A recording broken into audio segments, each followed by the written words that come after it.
all the way up. Yeah, I think I put it more.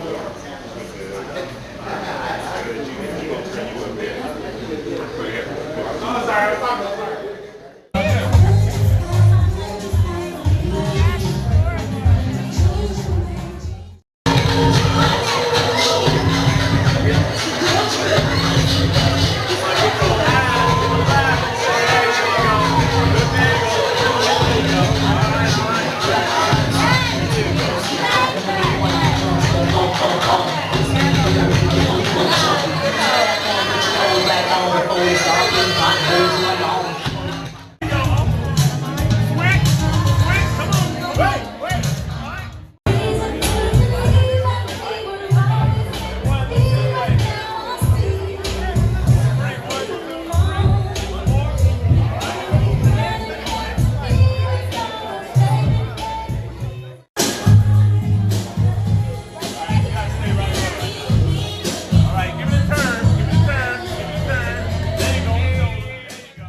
Whether you agree with it or not, because honestly, I'm not creating for you, I'm creating for myself. And when I set the standard at 100, then I am aiming to go past that.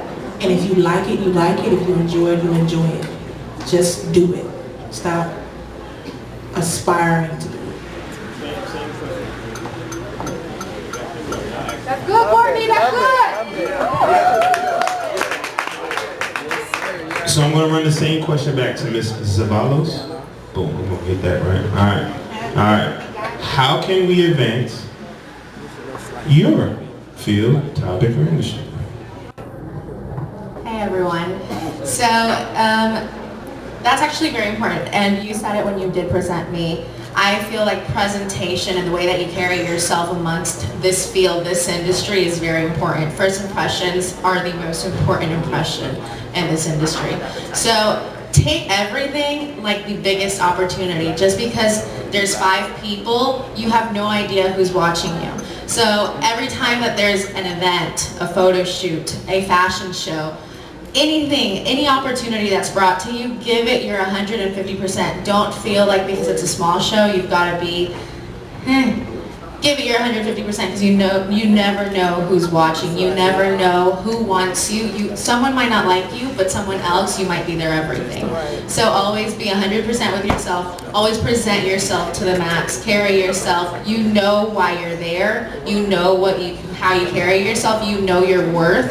Make sure that you show that.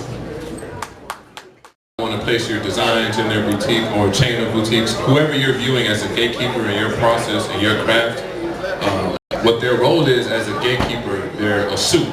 So what they're looking to do as businessmen and women is monetize. So they know how to find momentum that's been gathered and monetize that momentum. But they don't know how to create that spark. You understand what I'm saying? So you're that spark. So they're just walking around looking for the spark. And the more true you are to you and unapologetically you, the more they'll figure out how to place you. The more you're trying to be something else, you're trying to be Kevin Hart, or you're trying to be Olivia Pope, or you're trying to be these different things you see on TV or in film, the more you're going to get misplaced. Because you're you, and Hollywood isn't ready for you necessarily. They don't know what to do with you. You're so complicated, you're unique, you're diverse, your story isn't like anybody else's story. So own your story. Another thing I would say would be create, don't wait. Because as a suit, all you're looking to do is monetize what somebody else has been able to quantify. And there's so many ways to quantify what you're doing now, whether it be a model or a designer, or if you're in here because you do hair and makeup, or you're a content creator, or you're media, or you're a photographer, whatever the case may be. There's so many ways to get your content out there and get it quantified. Without having to play some type of social media influencer game, you can stay true to yourself, true to your own brand, you can stay true to who you are. So within that, create, don't wait, because once they see you put it out there, they're gonna know, okay, there's a market for this. If you look at Insecure, it's on HBO, it's one of their biggest shows. That started out as a web series called Awkward Black Girl, and then it got picked up by HBO. But that was after HBO saw how many times it streamed, saw how many times how many people clicked on the ads, therefore, and so on. So stay true to your story. I guarantee you there's going to be a lot of people out there that connect with it that you had no idea. So own that story. There's going to be people in Nebraska that connect with it. There's going to be people in Seattle, Washington that connect with it. People you had no idea that's like, damn, they're like me. And from there, it's going to spread like wildfire. So don't think you need to follow nobody else's footsteps and create Don't Wait, because they don't know what to do with you. So if you keep auditioning for, this is my own craft, if you keep auditioning for Thug number 1 or Thug number 2, but you're really more of a Drake head ass, then you're not going to get that, you know what I'm saying? So create some content to show what kind of head ass you are, and then they'll know how to place you. And that goes for any kind of craft, whether it be music, whether it be runway. If you're not a New York Fashion Week model, or they're projecting that onto you when you go to New York Fashion Week, don't wait for them. Stop waiting for them. Set up a dope ass runway on your block, in your suburbs, lined with cars. Set up a camera somewhere, walk the runway and crush it. They be like, who is that person that keeps dropping runway videos every Friday in their hood or in the mall or wherever the hell they want to be? And New York Fashion Week gonna be coming to you, and then you have a decision to make at that point. I'm telling you, that's how it works. There's no gatekeepers. You're the gatekeeper. They need you. You're the source. You're the God flow. They are the engine that puts it out. You know what I mean? So. Very important, right? But also being intentional with what you're doing is important. I don't think that you will bullshit the time, or take your time with a lollygag, or however you want to phrase it, if this is something that you truly wanted to do. I think often that creatives or aspiring entrepreneurs, there's that fear of failure, or there's that fear of doing it wrong, and you absolutely will make a mistake. You absolutely would do something that you could have been totally different, and it is perfectly fine. The key to this is to learn from it, apply it moving forward, and then do something differently. And notice I didn't say correctly, because there's no right way to this. Everybody got their own journey, everybody has their own resources, their own process, their own goals, things like that. So I'm not going to compare my journey to anybody else on this panel. You said it best. You use the word consistency. So you use it fluently over and over and over and over again. And I think that success is the sign I have consistently learned. Because you will mess up. You will do something that's going to cost you some money, or cost you a relationship, or you just didn't quite do it right. Because it's all about learning and growing. It happens. Get over it. Find a new way to do it again and try it again and apply a new method. But the goal or the key is consistency. And then I like to say to be obsessive. Because if you're not obsessive about dreaming out loud, like I had these dreams of putting out these books as early as 12, 13, and I knew I was going to do that. And I helped other people live out that dream. It's okay. But if there's fear in that, there's things that's unfamiliar, but you have to be willing to take on those challenges, to take on those things you're not quite certain with, and be all right with those journeys. There are tests and trials and every single thing that you're doing. There's no right answer, I promise you. And being in the hair industry, you said make it personal. So you said make it personal, so I want to make it personal. I'm going to make it really, really quick. Get out your own way first. Get out your own way first. And as a hairstylist in this industry, we have to do is that I had to do those pro bono. So I had to go to the Kennedy Center and say, hey, I'm here to do hair. And I had to be there, and they said be there at 6, and I got there at 3 a.m. with my bags, waiting, no paycheck. Every week, no paycheck. Every week, until they finally said, Dallas, we'd like for you to do this show, Wicked. And I say, my fee is $500. I was doing it for pro bono for so long, and because I knew what my worth was. I knew who I was. And so that's a sacrifice you have to make, is weeks and weeks and weeks, months and months and months of grinding, not getting a paycheck. That's what you have to do, and that's the thing that I teach our students. I teach them is that get out your way. World, in the fashion world, in the blogging world, they're building your downtown area to look like Times Square right now, if any of you are paying attention. If they build a building vertical, you know what that means? They can fit more people in it. So they're trying to bring more people into Atlanta who aren't from Atlanta. I'm not from Atlanta either. I went to school in Savannah, Georgia for a little while, but I'm not from Atlanta. So what's happening is all the people that's from Atlanta, they come here because you all support well. Look at yourselves. Y'all in here, this is what Atlanta does. The issue is that y'all know there's a lot of cat, It's a lot of scamming, it's a lot of so on and so forth. What that tells me is probably not a lot of research is being done in Atlanta, because the only reason you get scammed is because you didn't research who you were dealing with. So what that tells me is that I gotta point the finger back at you all. And I want you all to ascend and take Atlanta to the levels that it's supposed to go, but it's going to require some truth. It's going to require some effort. It's going to require some free shit. And don't nobody want to do nothing for free because everybody in Atlanta trying to get bread, but for me to keep it a buck with y'all, that check that y'all making is going to bills. It's not like getting it popping, you buying nice clothes and jackets, that shit runs out. But if you want something for longevity, which is what life is about in its totality, then I suggest you all, with these people that's in here, network, because there are designers in here who can assist you, there's photographers in here who can assist you, and they don't all have to be from Atlanta to be able to help you. All right, if that's what you're in here.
Believe it or not, this is Becky.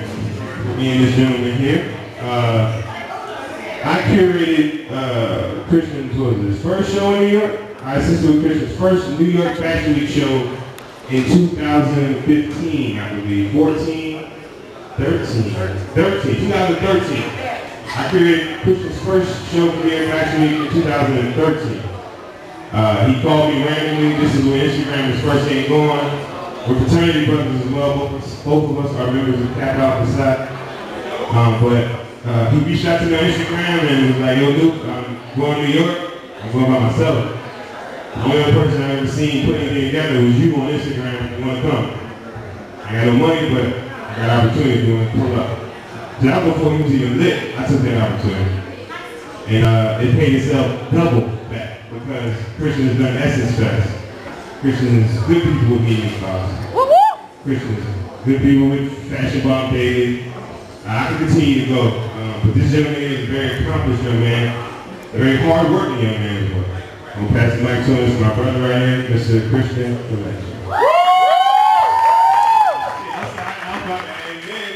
Christien was New York 2017. 18? So 18, I was the host for Christien's first personal show in New York, where we had, I guess, like 7th Streeter, what's the name, Ty Hunter, and a lot of other successful people in the industry decided to attend this gentleman's show. So you all are, he's decided to grace everyone with your presence, and he's very appreciative. All right? Thank you. Real quick, just to go off what he said, man, anything is all about relationships. Building relationships just off of everybody want to be get paid and do things for money. But his relationship was built this friendship. And when he told me he was doing this show, I'm from Louisiana. When he told me he was doing this show here tonight, he said, you ain't going to ask me twice a year. I got on the road, I worked, got on the road, I'm here, I'll be here all week. Come back Saturday, tomorrow, then come back Saturday. I also do women's clothing. Tonight I just did Eve. If you think this right here was nice,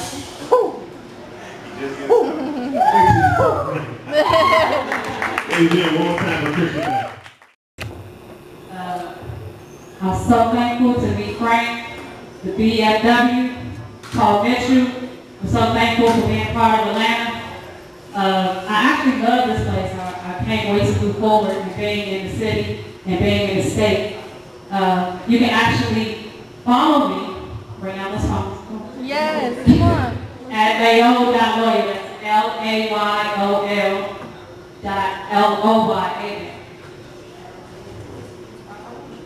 Round of applause. If I can, real quick, if I can have you all come on. So put that in perspective the next time you don't want to go to the store. Right. To get something that you want. Put that in perspective next time you don't feel like going extra mile to get what you want. This young lady paid hell of miles. 2 flights. So with that being said, I wanted to give her an opportunity to just provide some insight into the Bryant Pink Lemonade, as well as some information on your journey. Just as long as you've been at Badger, so on and so forth. Okay? Hi, well, thanks for having me. My name is Rotchelle, Parris. I'm from Barbados. Yes, I started with Brown back in 2010. I like to consider it resort wear. This is tropical. It is about 85 degrees, I guess, Fahrenheit, pretty much every day, even when it rains. And I've always enjoyed fashion. The whole point of me trying to, come up here to the U.S., I've been to the U.S. plenty of times, but in terms of bringing a brand out here, it's just to try to expand the brand into the U.S. market. Barbados is very small, and I do believe it's something that I can benefit from. Something up here, meeting different people, and so that was the whole journey of getting here. And Frank has helped that very much. Instagram. So at our events, I don't like saying officers, I don't like people to be weird, and like I said earlier, don't posture. Instagram. You definitely can write with them, you definitely can talk with her, she definitely wants to talk. I'm pretty sure you all have brands or businesses that you want to talk about. Please, in this moment, this is the time to talk. Alright? Ladies and gentlemen, once again, one more round of applause for Pink Lemonade. under C.Smith Clothing. Instagram is going to be C.Smith_EST16. I established the brand in 2016. And I'll be showing again on Saturday, and there'll be a little bit more in it. So this is just a little taste of what I have.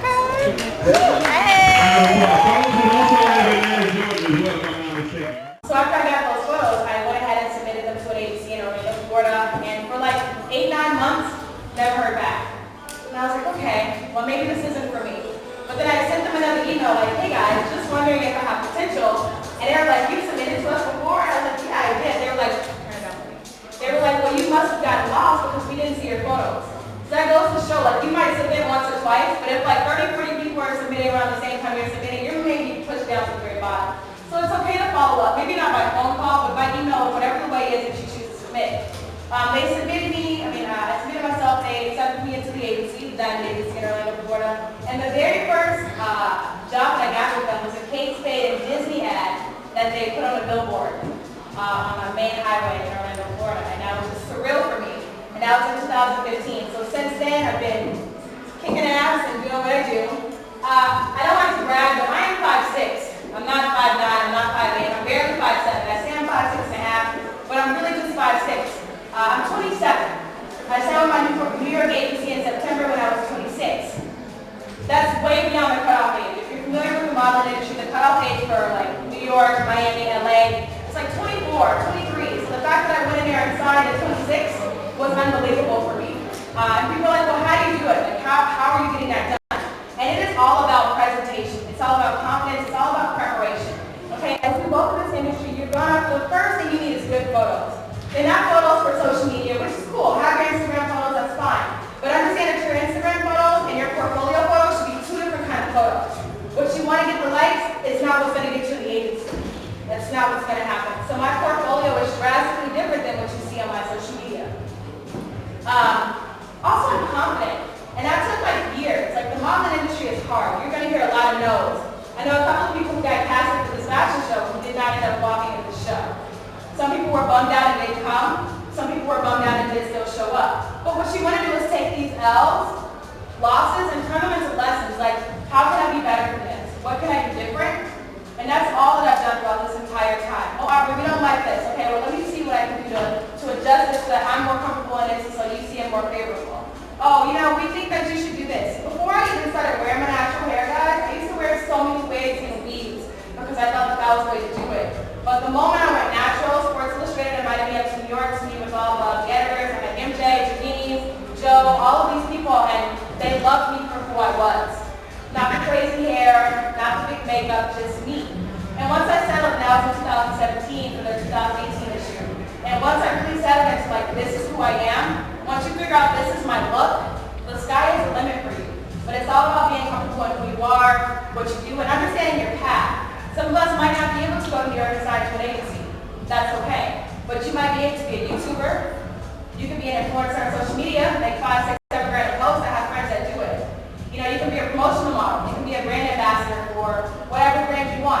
You just have to market yourself appropriately.